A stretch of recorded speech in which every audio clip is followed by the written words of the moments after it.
Som a Blanes i avui us presentarem des de Ràdio Marina en Salvador Basip, és un investigador i científic que actualment resideix al Regne Unit, concretament a la ciutat de Leicester. Ara us deixem amb la creadora de contingut mitja catalana que l'ha anat a veure en Salvador Basip a Leicester, al Regne Unit. Benvinguts a Del Poble al Món. Em dic Sònia, soc de Salamanca i estic aprenent català. Soc una persona molt curiosa, m'encanten els reptes i per això soc aquí. A l'aeroport de Barcelona, a punt de viatjar a Leicester per entrevistar a un català que viu allà. M'acompanyes? Ja sóc aquí a Leicester, concretament a la Universitat de Leicester, perquè aquí hem quedat amb el Salvador Basip, que és un científic metge que tinc moltes ganes de conèixer perquè ha fet de tot i vull que ens ho expliqui. Som-hi! Primer de tot, encantada. Igualment. Estic molt feliç d'estar aquí perquè he indagat una mica en ti, però vol que m'expliques a què te dediques, quina és la teva feina i què fas aquí. Aquest és el meu laboratori a Leicester. Tinc dos laboratoris, un aquí i l'altre està a Barcelona, i jo el que faig és recerca biomèdica. Soc metge i el que estem intentant és entendre com funcionen certes malalties, sobretot en el meu cas el càncer i l'Alzheimer i altres malalties relacionades amb l'envelliment. Com és el teu dia a dia amb el laboratori? Què fas exactament? Doncs és molt diferent, cada dia és diferent, per això és la gràcia de la ciència, que no saps mai què passarà. Doncs aquí normalment hi ha un equip de gent treballant al laboratori, fent experiments, analitzem les dades, intentem entendre per què les cèl·lules del càncer no es moren quan les dones tractament, o per què envellim, o què passa quan envellim. I què tres coses diries tu que són necessàries per l'envelliment? Com es diu? Envelliment. Em costa una mica aquesta paraula. Envelliment. Ara, si em preguntes què podem fer ara per millorar, per tenir un envelliment més sa, el que sabem ara només són dues o tres coses molt fàcils. Menjar bé, fer exercici i no fumar ni beure ni coses d'aquestes i mantenir una relació, un grup social actiu, una vida social activa, intel·lectual activa. Això sabem que funciona.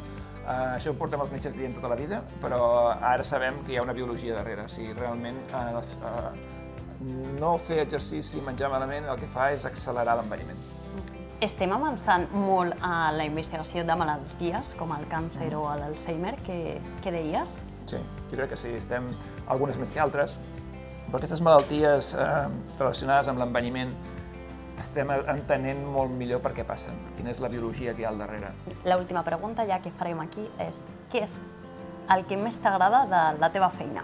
Que m'agrada és que és imprevisible, que no saps mai cap on va i que la gràcia és que un dia descobreixes una cosa i comences a investigar cap aquí, l'endemà és una altra cosa i comences a anar cap a una altra banda. I tots els científics som gent curiosa i sent curiós i ficant en aquest món i veient que vas descobrint coses i aprenent coses, per mi és la millor feina del món, realment és apassionant fer aquest tipus de feina. Jo crec que a tots els científics ens motiva això, de que estàs ajudant a la població. Exacte, en el fons volem fer una cosa amb un retorn social, però l'altra cosa és que el que estàs fent ajuda, o pot ajudar.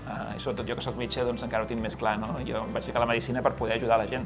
Poder saber que tu has contribuït un granet de sorra amb això és una millor recompensa. I per què vius tu aquí, a Leicester? Doncs una mica per casualitats de la vida. Jo vaig estudiar a Barcelona, vaig anar a Nova York a fer l'estada postdoctoral i vaig tirar al final 9 anys a Nova York. I quan estàvem pensant en tornar a Europa amb la meva dona i vam dir, bueno, anem a veure què hi ha, i vam dir, anem a provar Leicester. Bueno, anem a veure, no coneixem la ciutat, no havia sentit parlar mai de Leicester jo. Vam venir i vam dir, bueno, estem un parell d'anyets o 3 i ja veurem. I en portem 18 i aquí i estem molt bé. Alguna cosa de Catalunya que t'agradaria que estigués a Leicester? Aquest és fàcil, el menjar. Els anglesos el menjar no ho tenen molt. A part del menjar indi, que està bé, però clar, no pots menjar indi cada dia, que acabes amb l'estómac destrossat, si més no els que no estem acostumats. Jo crec que la cuina mediterrània i el menjar mediterrani, també aquest bon rotllo que tenien els mediterranis, que són més familiars, són més socials fins a cert punt que els anglesos. I crec que en aquest sentit sí que potser els que són mediterranis troben a faltar aquesta cosa difícil de definir, que és el gen mediterrani, que ens fa una mica diferent, suposo. Jo vinc de part de Ràdio Marina. Ho coneixes? Sí, i tant. He escoltat molts anys, quan vivia a Blanes, escoltava molt Ràdio Marina. Blanes per mi és un poble fantàstic, segueix sent les meves arrels, encara que no hi visc. Com t'informes tu del que passa en el teu poble? Estic molt al dia del que passa al meu poble. Primer em ho diuen els amics, que encara tinc amics allà, els meus pares, que també viuen per allà. Llegeixo El Cel Obert, que és una de les revistes gratuïtes de Blanes, perquè estic molt al dia d'això. Quan passo per Blanes em poso al dia una mica de totes les coses que m'he perdut. O sigui, estàs informant del que Sí, passa sí, a sí. Catalunya. Bueno, doncs moltes gràcies per tot, per ensenyar-me la teva feina, el teu lloc, el teu país i per esta conversa. Bueno, un plaer. Estic molt agraïda i em fa molta il·lusió conèixer tot Doncs això. m'alegro que hagis vist l'Ester i après una mica sobre la cultura anglesa. Moltes gràcies. Adéu.